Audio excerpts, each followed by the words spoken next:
All right, what's up, guys? So a lot of you guys were asking me about the build that I had on in yesterday's live stream, and you really enjoyed the build that I was rocking with. I ran a few builds there, but this was the main one, of course. As you can see, my specialization is firewall. Any specialization of your choice is your preference. I want to say that right now. But the weapons that we're utilizing right now, we're utilizing an AR and a shotgun. Now, my AR is the FAMAS, as you can see. What's very important about this for mods is that I got 10% damage targets out of cover.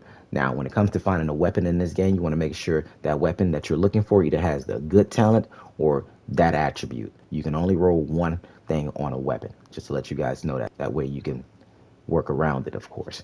Now, with Optimus, weapon damage is increased by 3%, plus 3%, of course, for every 10% ammo missing from the magazine. You are going to deal out so much damage. So the lower the mag, the more damage, just to sum that up. Same thing applies for my shotgun. As you can see, damage targets out of cover roll there, 1.5 million. I know you guys are probably looking at my expertise and saying, oh, but your expertise is high, so you're going to do more damage. Yes and no.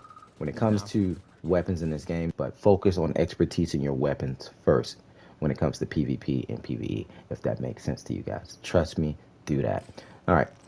Now, for my mask, I'm running the Coyotes mask, exotic, of course, which has a unique talent called Pack Instant. And just to sum this up, this is a group-based mask, which applies to you and your team, which gives you guys an extra buff, so it stacks. So if I have it on and another group guy has it on in a group, all this is just going to just stack up on damage and critical hit chance and critical hit damage, depending on the meters. So you gain 25 extra critical hit damage, 10 and 10 for critical chance, critical hit damage, and 25% plus critical hit chance. So phenomenal base, man. Definitely got to have it in a group. Now for our two talents that we're using Unbreakable and Vigilance here, as you can see. So Vigilance increase total weapon damage by 25%. This buff is only disabled when you take damage for 4 seconds, which is not a lot. So straight left, right, boom, buff is right back.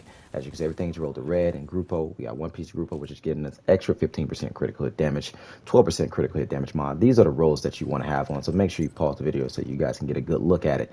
We're using one piece Fenris, which is giving us 10% assault rifle damage, critical hit damage mod there, and Unbreakable for that extra bit of survivability. So to sum that up, whenever your armor gets broken, you gain 95% of your armor back, which is like 25 in PvP. It looks like it's a lot, but it's not at all. So it's different PvP.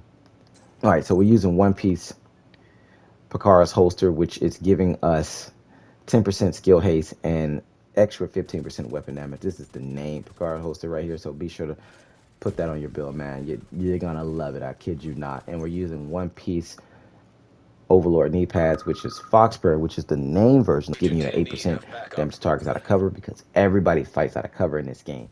You lose something and you gain something at the same time, so we're not benefiting from that rifle damage, of course. And we're using One Piece Seska. One Piece Seska gives you 10% critical hit chance, of course, and we rolled that bad boy to armor with the critical hit chance and critical hit damage right there. And this is what you want. This is the build setup, man. I'm having fun with it, and I hope you guys do too. Before we go, I got to show you guys the critical hit chance. It's 59% critical hit chance and 168 critical hit damage on this particular build right there. Enjoy.